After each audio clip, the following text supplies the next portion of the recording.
이제는 교회학교 어린이들과 함께하는 시간입니다. 얘들아 어서 오렴.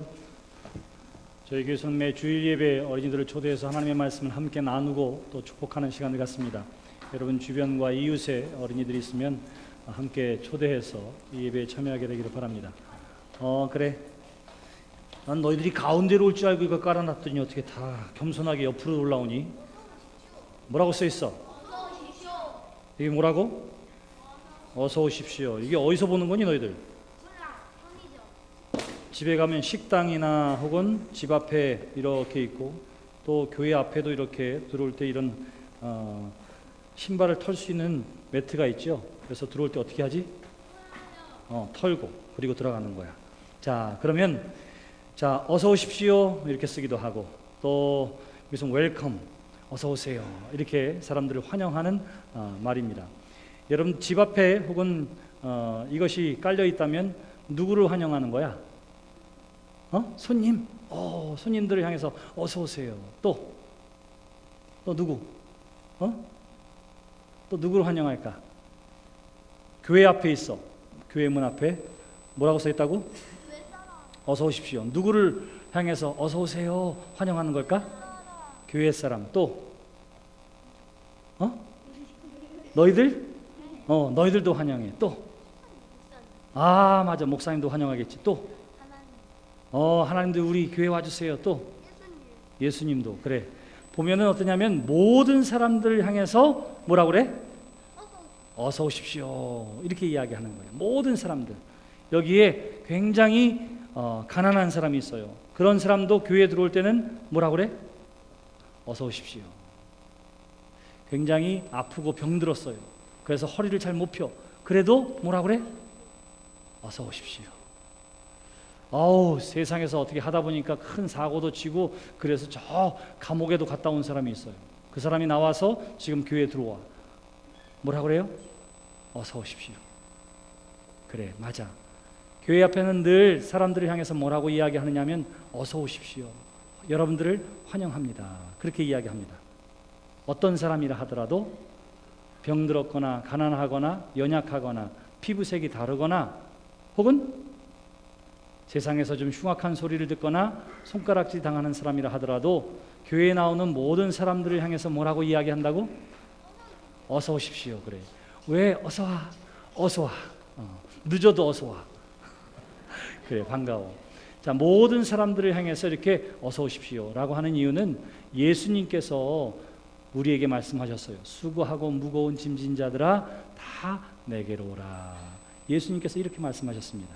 여기서 수고하고 무거운 짐진 사람이라고 하는 것은 뭐냐면 세상에서 어떠한 모양으로, 어떠한 형편으로, 어떠한 인종으로, 어떠한 사회적인 신분으로 살든지 나에게는 관계없다. 너희들은 모두가 다 내가 기다리고 또 내가 사랑하는 나의 자녀들이라. 이렇게 이야기하는 거야.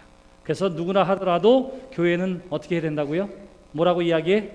어서 오십시오. 누구나 다 환영받을 수 있는 데가 교회입니다. 자, 그러면 이 교회 안에 지금 누가 있어? 너희들 있지? 자, 너희들이 먼저 들어와 있어. 자, 여기서 있으면서 봐. 여기에 누가 들어온다고? 어떠한 사람이든지 몸에 장애를 가진 사람이라 하더라도 삶의 어려움을 가진 사람이라 하더라도 도움이 필요한 사람이라 하더라도 힘들고 어려운 사람이라 하더라도 세상에서 때로는 소외당하고 손가락질 당하는 사람이라 하더라도 우리가 그 사람들을 향해서 뭐라고 이야기해야 된다고? 어서 오십시오. 왜? 예수님께서 우리를 그렇게 맞이해 주셨기 때문이에요. 그래서 교회는 모든 사람들을 향해서 어서 오십시오. 여러분들을 환영합니다 라고 문을 열어놓아야 하고 먼저 온 우리들도 예수님이 하셨던 것처럼 그 모든 사람들을 향해서 어떻게 해야 된다고?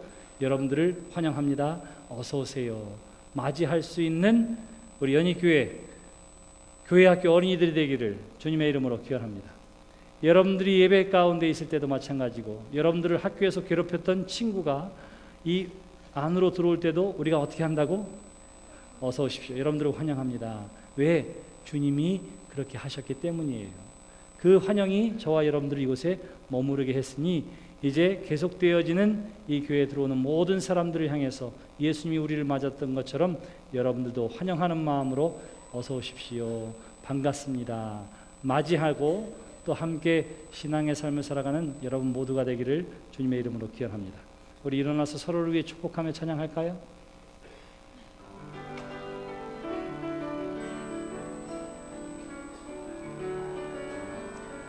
당신은 사랑받기 위해 태어난 사람, 당신의 삶 속에서 그 사랑받고 있지요. 당신은 사랑받기 위해 태어난 사람, 당신의 삶 속에서 그 사랑받고 있지요. 당신은 사랑받기 위해 태어난 사람, 지금도 그 사랑 받고 있지요. 당신은 사랑받기 위해 태어난 사람, 지금도 그 사랑 받고 있지요. 선생님 만나고 다음 주에 보자. 오늘 우리에게 주시는 하나님의 말씀은 열왕기상 3장 4절부터 15절까지 있는 말씀입니다. 열왕기상 3장 4절부터 15절까지 있는 말씀을 봉독하겠습니다. 이에 왕이 제사하러 기브온으로 가니 거기는 산당이 큼이라. 솔로몬이 그 제단에 1천 번제를 드렸더니 기브온에서 밤에 여호와께서 솔로몬의 꿈에 나타나시니라. 하나님이 이르시되 내가 내게 무엇을 줄꼬 너는 구하라. 솔로몬이 이르되 주의 종 내 아버지 다윗이 성실과 공의와 정직한 마음으로 주와 함께 주 앞에서 행함으로 주께서 그에게 큰 은혜를 베푸셨고 주께서 또 그를 위하여 이 큰 은혜를 항상 주사 오늘과 같이 그의 자리에 앉을 아들을 그에게 주셨나이다. 나의 하나님 여호와여, 주께서 종으로 종의 아버지 다윗을 대신하여 왕이 되게 하셨사오는 종은 작은 아이라 출입할 줄을 알지 못하고 주께서 택하신 백성 가운데 있나이다. 그들은 큰 백성이라 수요가 많아서 셀 수도 없고 기록할 수도 없사오니 누가 주의 이 많은 백성을 재판할 수 있사오리이까. 듣는 마음을 종에게 주사 주의 백성을 재판하여 선악을 분별하게 하옵소서. 솔로몬이 이것을 구하매 그 말씀이 주의 마음에 든지라. 이에 하나님이 그에게 이르시되 내가 이것을 구하도다. 자기를 위하여 장수하기를 구하지 아니하며 부도 구하지 아니하며 자기 원수의 생명을 멸하기도 구하지 아니하고 오직 송사를 듣고 분별하는 지혜를 구하였으니 내가 내 말대로 하여 내게 지혜롭고 총명한 마음을 주노니 내 앞에도 너와 같은 자가 없었거니와 내 뒤에도 너와 같은 자가 일어남이 없으리라.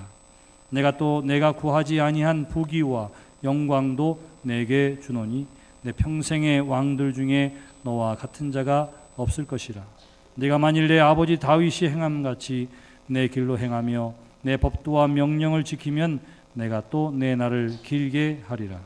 솔로몬이 깨어보니 꿈이더라. 이에 예루살렘에 이르러 여호와의 언약궤 앞에 서서 번제와 감사의 제물을 드리고 모든 신하들을 위하여 잔치하였더라.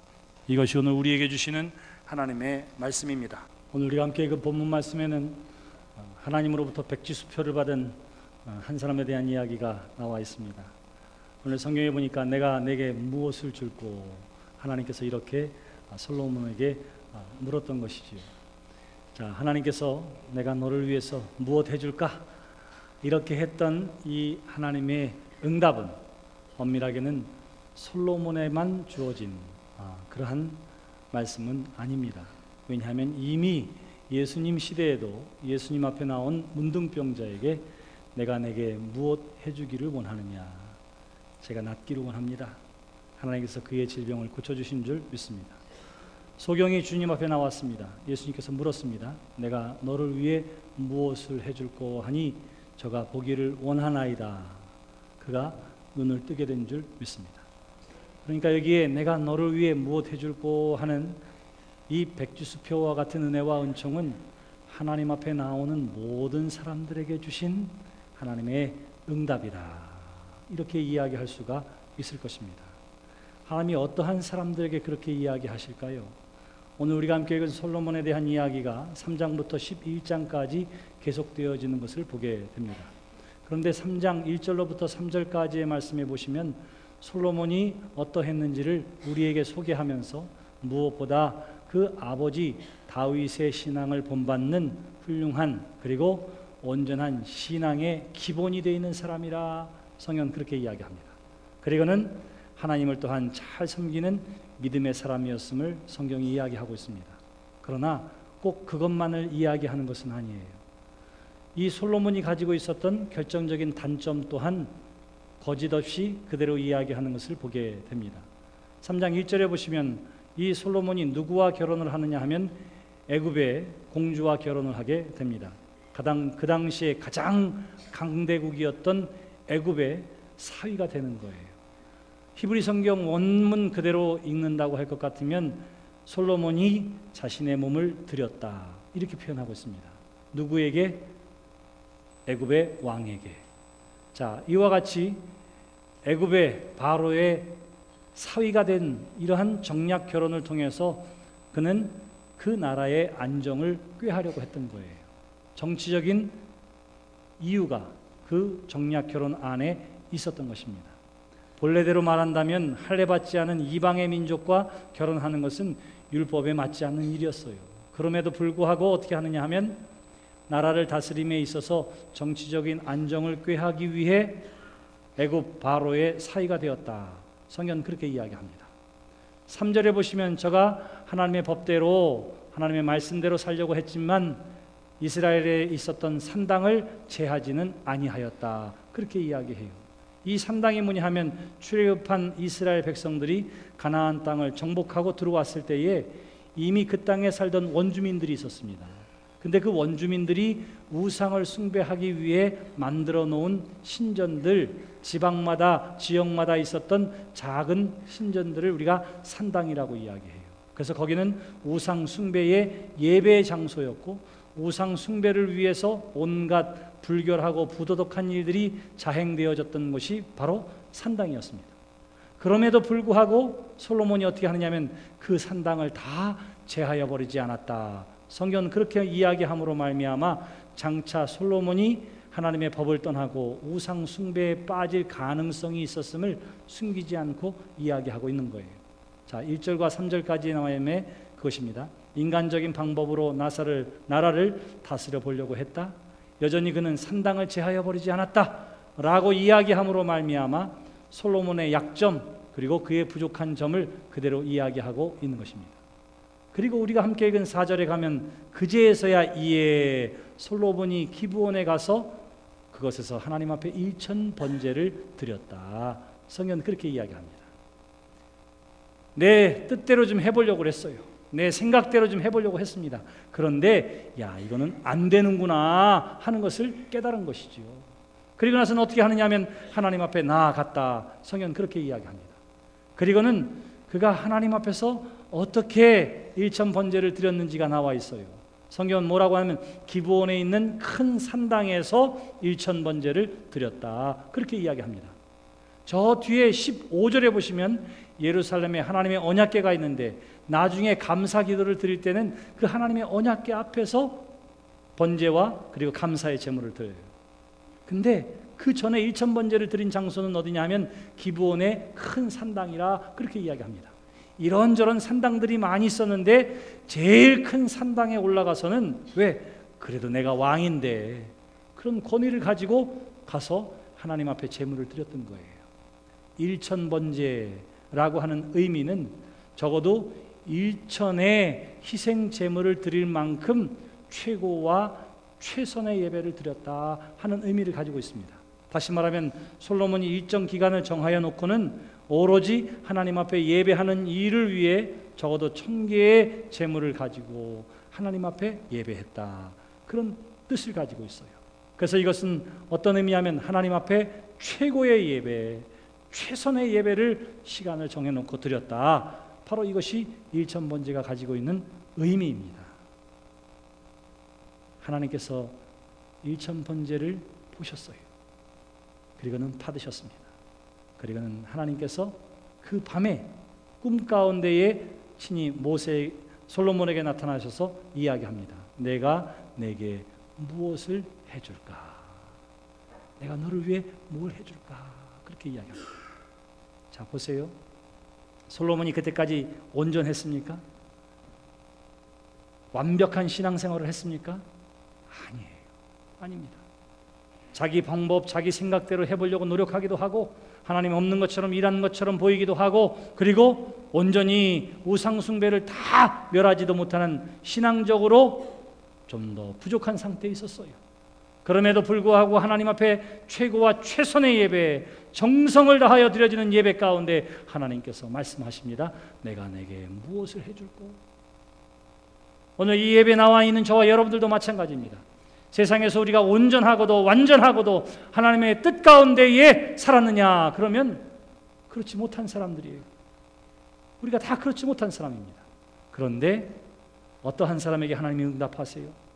최선의 예배를 가지고 하나님 앞에 나오는 모든 사람들에게 하나님 말씀하십니다. 내가 너를 위해 무엇을 해줄꼬?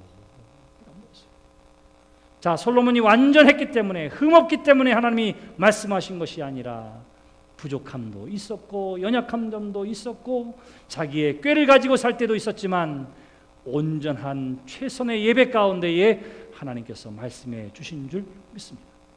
사랑하는 성도 여러분, 그러므로 여러분들도 늘 예배할 때에 최고의 마음, 최선의 마음 담아 하나님 앞에 예배하는 모든 성도들이 되시기를 주님의 이름으로 기원합니다.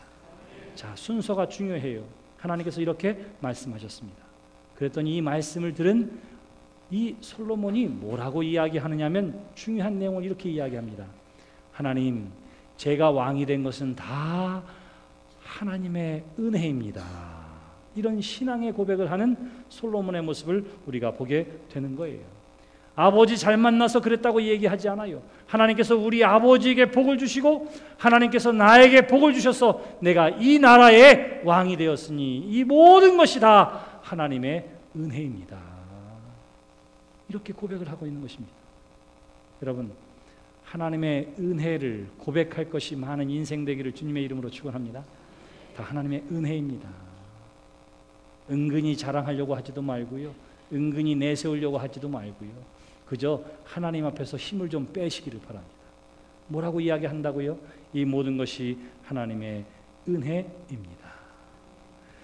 이야기합니다. 하나님께서 큰 은혜를 주셨고요, 오늘과 같이 그의 자리에 앉을 아들을 우리 아버지에게 주셨고요, 그래서 내가 이 자리에 설 수 있었습니다.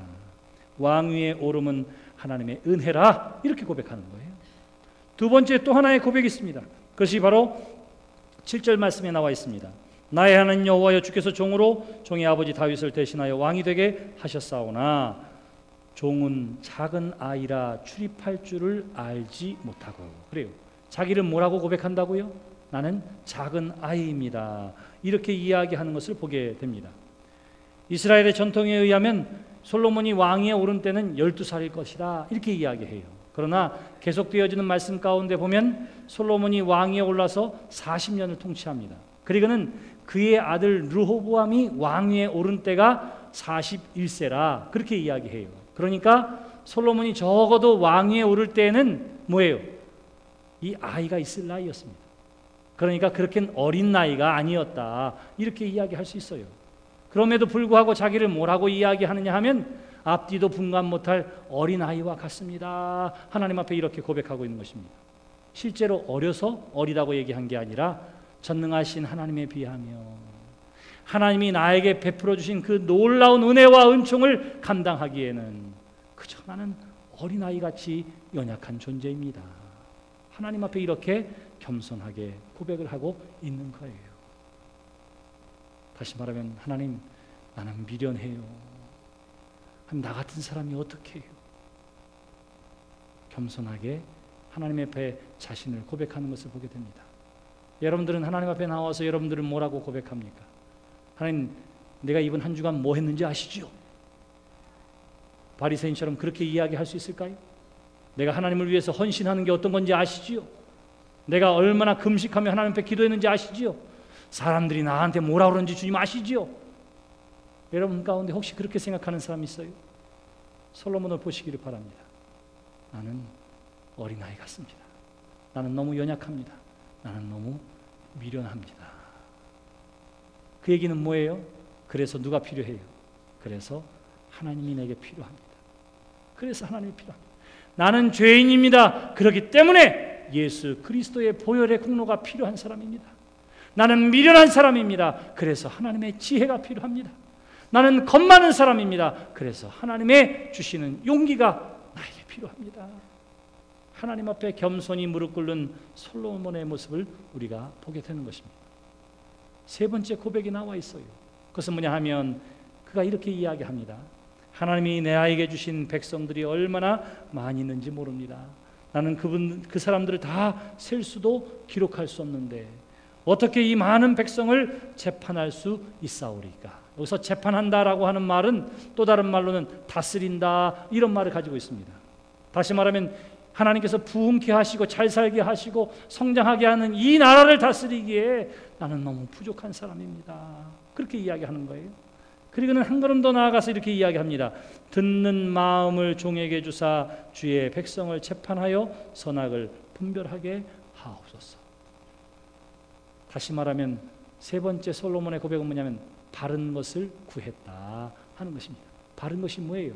하나님이 내게 주신 은혜가 있는데 하나님이 나에게 주신 자리가 있는데 그것을 잘 감당하기에 필요한 것을 하나님 앞에 구했다. 성경은 그렇게 이야기하고 있는 것입니다. 자, 10절 말씀이 중요해요. 그가 이 세 번째 고백 이후에 성경은 이렇게 이야기합니다. 솔로몬이 이것을 구하매 그 말씀이 주의 마음에 든지라. 그래요. 자, 보세요. 1000번제가 마음에 들었다고 이야기합니까? 그가 간구하고 기도한 것이 마음에 들었다고 이야기합니까? 네? 뭐예요? 다시 한번 1000번제를 하나님이 마음에 들었다고 이야기했어요? 아니면 내가 지혜를 구한 그것, 듣는 마음을 구한 그것을 하나님이 마음에 드셨다 이렇게 이야기하셨습니까? 네, 맞아요. 맞아요. 하나님이 번제를 받으셨어요. 우리의 예배를 하나님께서 받으시는 줄 믿습니다. 그런데 하나님께서 솔로몬에게 이야기한 것은 뭐냐 하면 그것도 중요하지만 내가 구하는 그 기도의 제목과 간구의 제목이 내 마음에 든다. 내 마음에 든다. 하나님의 마음에 합한 기도를 했다. 성경은 그렇게 이야기를 하고 있는 거예요. 우리가 1000번제를 드렸더니 하나님께서 저에게 지혜를 주셨다. 여러분 그렇게 생각하면 안 됩니다. 뭐라고요? 하나님 앞에 온전한 것을 구했더니 하나님께서 저에게 구한 것을 허락해 주셨다. 그러므로 우리가 해야 할 것이 무엇입니까? 온전한 기도의 사람 되시기를 주님의 이름으로 축원합니다. 내가 내게 무엇을 해줄까 하는 이 말씀은 주님 앞에 나오는 모든 사람들에게 주시는 하나님의 응답이에요. 하나님 앞에 나와서 주님 제가 왔습니다. 하나님 나는 주님을 나의 아버지로 구세주로 고백합니다. 영광받아 주시옵소서. 주 앞에 나오는 모든 사람들에게 하나님 말씀하십니다. 그래 내가 너를 위해 무엇 해줄까? 문둥병자에게 말씀하십니다. 내가 너에게 무엇을 해줄까? 눈면 소경에게 말씀하십니다. 내가 내게 무엇 해줄까?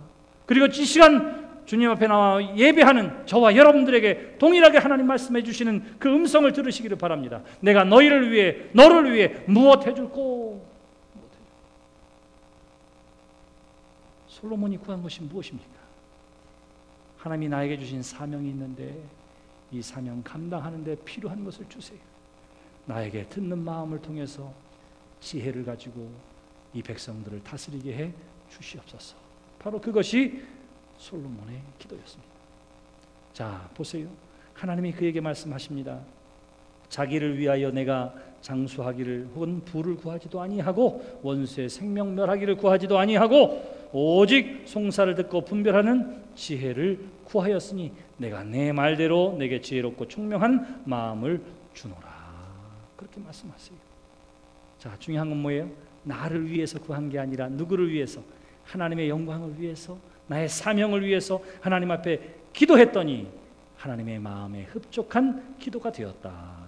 성경은 그렇게 이야기를 하고 있는 것입니다. 사랑하는 성도 여러분, 우리가 솔로몬처럼 하나님 앞에 간절히 기도하고 간구해야 할 것들이 있는데 그 중에 하나는 뭐냐면 바로 하나님의 영광을 위하여 기도하는 여러분들이 되시기를 주님의 이름으로 축원합니다. 예수님께서는 이미 마태복음 6장 33절을 통해서 너희는 먼저 그의 나라와 그의 의를 구하라. 그리하면 이 모든 것을 너희에게 더하여 주시리라. 그렇게 이야기해요. 이 모든 것이 무엇입니까? 무엇을 먹을까? 무엇을 마실까? 무엇을 입을까? 염려하지 말아라. 하나님께서 이미 다 알고 계신다. 들에 핀 백합화를 보라고, 공중나는 새를 보라고. 수고하고 애쓰지 않아도 하나님께서 먹이시고 입히시고 가꾸어 주시거든. 하물며 너희일까 보랴. 먼저 그의 나라와 그의 의를 구하라고 예수님께서 우리에게 말씀해 주신 줄 믿습니다. 여기서 무엇을 먹을까 마실까 입을까는 어디에 해당하느냐 하면 11절에 나와 있는 장수하기를 구하는 것, 부를 위해 기도하는 것, 원수의 생명멸하는 능력을 구하는 것, 이런 것들이 다 거기에 해당해요. 그거 걱정하지 말아라. 이렇게 이야기합니다. 그리고 뭐예요? 먼저 그의 나라와 그의 의를 구하라. 우리에게 그렇게 이야기하는 것입니다. 하나님의 뜻이 이 땅 위에 실현되어지는 것, 하나님의 영광이 세상 가운데 드러나는 일에 나를 사용해 주시고 우리 가정을 사용해 주시고 우리의 자녀와 일터를 사용해 주시옵소서. 바로 그것입니다. 성경은 또한 우리에게 이렇게 이야기합니다. 예수님께서 마가복음 11장 24절에서 우리에게 이야기했어요. 그러므로 내가 너희에게 말하노니 무엇이든지 기도하고 구하는 것은 받은 줄로 믿으라. 그리하면 너희에게 그대로 되리라. 요한복음 16장에서는 예수님께서 이렇게 이야기합니다. 지금까지 너희가 내 이름으로 아무것도 구하지 아니하였으나 구하라. 그리하면 받으리니 너희 기쁨이 충만하리라. 예수님께서 거듭 우리에게 하시는 말씀이 있습니다. 기도해라. 기도해라. 하나님 앞에 구해라. 하나님께서 주실 것이다. 그리고 말씀하세요. 무엇을 위해서 구해야 할지를 오늘 성경을 통해서 이야기합니다. 무엇을 위해서요? 하나님의 영광을 위해서 기도하라. 두 번째는 이것입니다. 여기 그가 솔로몬이 구했던 것은 뭐냐면 하나님이 자신에게 주신 사명, 직분 감당을 위해서 하나님 앞에 기도했다고 이야기하고 있는 것이지요. 왜? 백성들을 잘 다스리기 위한 것을 요청했기 때문입니다. 저와 여러분들도 마찬가지예요. 여러분들이 기도할 때에 여러분들의 사명과 직분 감당함을 위해 기도하는 여러분들이 되시기를 주님의 이름으로 축원합니다. 우리가 계속해서 하나님의 사람들을 세워나가고 일하게 하고 장로, 권사, 집사를 세우고 이러한 일들을 해나가요. 물론 장로님들과 더불어 함께 기도하면서 그 일을 감당합니다. 그런데 제가 고려하지 않는 한 가지가 있어요. 그게 뭐냐면 이 사람이 얼마나 헌금하나, 얼마나 많은 재물을 가지고 있나, 얼마만큼 하나님 앞에 드릴 수 있나, 이거는 저의 고려의 대상이 되지 않습니다. 왠 줄 아세요? 아무리 어렵고 가난하고 힘들다 하더라도 그를 통해서 물질로 봉사하고 헌신해야 할 자리라면 하나님께서 그것도 허락해 주실 줄 저는 믿습니다. 정말로 그렇게 믿어요. 오늘 돈이 많이 있기 때문에 하나님 앞에 헌신하는 것이 아니라 제가 만약에 그걸로 헌신해야 된다면 그 직분에 합당한 재물도 주신다고 저는 확신합니다. 그러니까 지금 얼마를 가지고 있지요? 이거는 저에게 고려 대상이 되지 않습니다. 그가 얼마나 하나님을 사랑하고 얼마나 간절히 기도하며 그 사명을 감당하기 위해 기도하는가, 이거는 저에게 중요해요. 그러나 무엇을 가지고 있는가 혹은 얼마나 건강한가, 나이가 어떤가 저에게 중요하지 않습니다. 왜냐하면 하나님도 중요하게 생각하지 않기 때문이에요.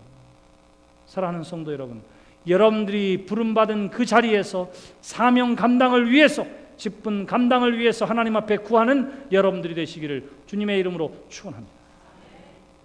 제가 이 핸드차임 하는 분들에게 이야기했어요. 피아노 반주는 반주자 하나만 있으면 88개 그냥 다 두들길 수 있는데 핸드차임은 각각 하나씩 있기 때문에 한 사람이 빠지면 얼마나 피곤한지 몰라요. 제가 옆에서 보니까 찬양은 그냥 조용히 나가는데 움직이는 사람은 막 난리가 나더라고요. 뭐라고 얘기했느냐 하면 이렇게 이야기했습니다. 여러분 기도의 제목을 가지세요. 그 기도의 제목이 뭐냐면 내가 매주일 이 직분, 이 자리를 감당하게 해주세요. 이렇게 기도하면서 일하라고 했습니다. 여러분들도 마찬가지예요. 여러분들도 늘 기도하면서 매주일 이 자리를 잘 지킬 수 있도록 도와주세요.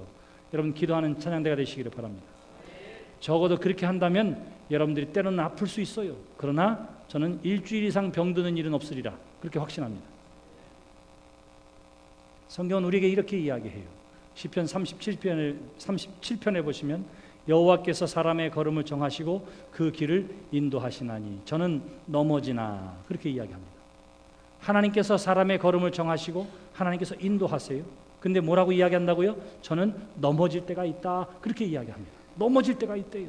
다시 말하면 하나님이 선택하시고 하나님이 복 주시고 하나님이 동행하시는 인생길이라 하더라도 때로는 병들고 때로는 실패를 경험하는 것처럼 보이고 때로는 사업에 어려움을 겪기도 하고 사람과의 관계에 힘든 일들을 겪기도 해요. 넘어지는 것처럼 보일 때가 있어요. 근데 성경은 뭐라고 이야기하냐면 저는 넘어지나 아주 엎드러지지 아니함은 그렇게 이야기합니다. 완전한 실패는 없다. 완전히 끝장나는 경우는 없다. 땅끝에서 넘어져 일어나지 못하는 경우는 없다. 성경은 그렇게 이야기하는 거예요. 저는 넘어지나 아주 엎드러지지 아니함은 여호와께서 저의 손을 붙드심이로다. 누가 붙들어 준다고요? 하나님께서 붙들어 주신대요. 하나님의 사람이 실패하는 것처럼 보이고 때로는 다 망하는 것처럼 보일지라 하더라도 아주 쓰러지는 경우는 없습니다. 왜? 하나님께서 하나님의 손으로 붙들어 주시기 때문입니다. 성경은 그렇게 이야기를 하고 있는 거예요. 그러므로 사랑하는 성도 여러분, 어떠한 환경 가운데에서도 낙심하거나 절망하지 말고 하나님의 도우심을 기대하는 여러분들이 되시기를 주님의 이름으로 축원합니다. 하나님 앞에 기도할 때 어떻게 기도한다고요? 하나님의 영광을 위하여, 그리고 하나님 나에게 주신 직분과 사명 감당을 위하여 하나님 앞에 기도하는 여러분들이 되시기를 바랍니다. 솔로몬이 하나님의 영광을 위하여 자신에게 준 그 왕의 직분 감당을 위하여 하나님 앞에 기도했습니다. 그랬더니 하나님께서 뭐라고 말씀하셨다고요? 그 기도가 마음에 들었다. 그리고는 말씀하세요. 내가 너에게 지혜와 총명함을 더하게 하겠다. 그리고는 뭐라면 내 이전에도 그러한 사람이 없을 것이요 내 이후에도 너와 같은 지혜를 가진 사람이 없을 것이다. 하나님께서 그렇게 말씀하세요. 그 이유가 도대체 뭘까요? 이유가 이 지혜가 누가 주셨기 때문에? 하나님이 주셨기 때문에 그래요. 지혜와 지식을 자기 스스로 공부하고 독학하고 책을 통해서 쌓아나갈 수도 있습니다. 그런데 내 스스로 쌓은 것과 하나님이 주신 것과는 비교할 수가 없는 거예요. 그래서 하나님께서 솔로몬에게 말씀하십니다. 공부를 많이 하는 사람들도 있을 것이요 학자들도 있을 터이지만 스스로 공부하고 스스로 노력한 사람의 노력과 비교할 수 없는 전무후무한 하나님이 주신 지혜와 총명을 너에게 허락해 주시겠다. 바로 이것이 하나님이 솔로몬에게 주신 말씀입니다. 그리고 이렇게 이야기하지요. 뭐라고 이야기합니까? 13절 내가 구하지 아니한 부귀와 영광도 내게 주노니 그래요. 여러분 우리가 기도한 것만 응답받는다고 생각하지 마세요. 하나님은 우리가 기도하지 않은 것에 덤으로 주시는 것들이 훨씬 더 많다고 하는 사실을 기억하시기를 바랍니다. 지금 솔로몬에게 말씀하시는 거예요. 내가 부에 대해서, 장수에 대해서, 명예에 대해서, 힘에 대해서는 기도하지 않았지만 그것도 내가 너에게 주겠다. 왜? 하나님의 영광을 드러내는 믿음의 사람으로 살게 하려면 필요한 것이, 왕에게 필요한 것이 그러한 것들이었기에 하나님께서 말씀하시는 거예요.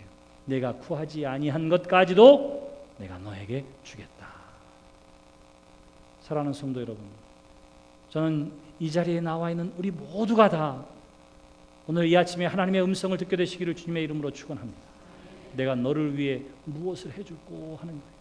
내가 너를 위해 무엇을 해줄고. 하나님, 모든 것이 하나님의 은혜입니다. 하나님이 나를 이곳까지 인도해 주신 줄 믿습니다. 나의 삶을 통해서, 나의 가정을 통해서, 나의 자녀와 일터를 통해서, 우리 교회를 통해서 하나님의 영광을 드러내게 하여 주시옵소서. 나의 이 질병을 통해서 하나님은 치료하시는 하나님이요 우리의 생명을 주관하시는 하나님임을 나로 하여금 드러나게 해주세요. 기도하는 거예요. 하나님이 나에게 직분을 주셨습니다. 하나님이 나에게 사명을 주셨습니다. 하나님 이 사명을 감당하는 데 필요한 것들을 주여 공급해 주시옵소서. 하나님 앞에 구하고 간구하는 여러분들이 되시기를 주님의 이름으로 기원합니다. 옳은 것을 구했더니 구하지 않은 것도 주셨다. 성경은 그렇게 이야기하고, 그리고는 하나님의 약속 끝에 나와 있는 14절 말씀이 중요해요. 내가 만일 내 아버지 다윗이 행함같이 내 길로 행하며 내 법도와 명령을 지키면 내가 또 내 날을 길게 하리라. 뭐라고 이야기하느냐면 하나님의 말씀에 끝없이 계속해서 순종하는 삶을 살아라. 하나님 중심으로 살아라. 그리하면 이것에 영원함을 더해주겠다 하는 것이 하나님의 약속이었습니다. 여러분, 저와 여러분들도 그 약속 가운데 사는 줄 믿으시기를 바랍니다. 근데 솔로몬의 이야기는 어떻게 끝냐면 해피엔딩이 아니에요. 그는 우상 숭배에 빠지게 됩니다. 계속되어지는 이방의 여인들과 나라들과의 결혼을 통해서 또한 이방의 우상들이 이스라엘에 들어오게 되고요. 그것으로 말미암아 어떻게 하냐면 우상 숭배에 빠지게 되고 그의 아들 때에서 나라가 쪼개지는 아픔을 겪어요. 하나님이 주신 것은 있었습니다. 그의 삶 가운데 계속되어지는 지혜와 총명은 있었습니다. 그가 잊어버린 말씀이 있었어요. 그게 뭐예요? 내가 내 말씀 안에 거하면, 내가 내 안에 거하며. 바로 이것을 잊어버린 거예요. 처음부터 잊어버렸던 것은 아닙니다. 여러분 15절 말씀 보세요. 15절에 뭐라고 이야기합니까? 솔로몬이 깨어보니 꿈이더라. 예, 예루살렘에 이르러 여호와의 언약궤 앞에 서서 번제와 감사의 제물을 드렸다. 그렇게 이야기해요. 여러분 보세요. 솔로몬이 지금 지혜와 총명을 받았습니까? 지금 부를 받았습니까? 명예를 받았습니까? 능력을 받아서 큰 민족을 이루었습니까? 아니에요. 꿈 가운데 하나님의 음성을 들은 것뿐이었습니다. 그랬는데도 불구하고 그가 어떻게 했다고요? 하나님 앞에서 번제를 드리고 하나님 앞에 감사제를 드렸다. 이렇게 이야기하는 거예요. 여러분, 우리 신앙생활의 가장 큰 절정에 다다르면 무엇만 남는 줄 아세요? 감사만 남는 거예요. 감사. 그래서 감사의 사람을 우리가 믿음의 사람이요 신앙의 사람이요 가장 성숙한 하나님의 사람이라 이렇게 이야기할 수가 있는 것입니다. 예수님께서도 십자가에 달리시면서도 하늘을 우러러 감사하십니다. 스데반도 죽는 가운데에 하늘의 성소를 바라보며 찬양하며 기도합니다. 가장 절정은 어디에 있느냐 하면 감사와 찬양의 삶에 있음을 기억하시기를 바랍니다. 솔로몬의 삶이 그러했어요. 그는 아직 받은 것이 없습니다. 그저 꿈속에서 들은 것밖에 없어요. 그럼에도 불구하고 하나님의 응답일 줄 믿고 하나님께서 그렇게 인도해 주실 줄 믿고 하나님 앞에 감사했다. 성경은 그렇게 이야기하고 있는 것입니다. 성경은 우리에게 찬송은 우리에게 받은 복을 세어보아라 그렇게 이야기합니다. 받은 복을 세어보아라 주의 크신 복을 내가 알리라. 네. 그러나 오늘의 성경 말씀은 뭐라고 이야기하느냐면 지금까지 받은 복이 아니라 앞으로 받을 복을 기대하면서 하나님 앞에 감사하며 예배해야 한다 하는 것이 오늘 성경이 우리에게 주시는 하나님의 말씀입니다. 내가 너를 위해 무엇을 해줄꼬? 이것이 누구에게 주시는 말씀이라고요? 우리에게, 나에게, 솔로몬에게만 아니라 하나님 앞에 나와 있는 불완전하고 연약하지만 그래도 하나님 앞에 나오는 모든 사람들에게 하나님 말씀하세요. 내가 너를 위해 무엇을 해줄까? 여러분 대답을 준비하셨습니까? 뭐라고 준비하셨습니까?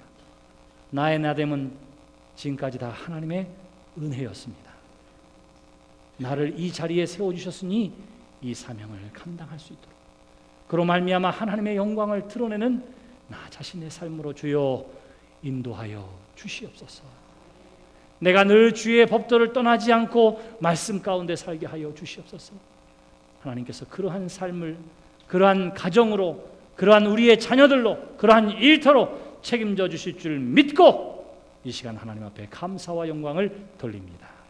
예배하며 나아가는 하나님의 복 있는 성도들이 되시기를 주님의 이름으로 기원합니다.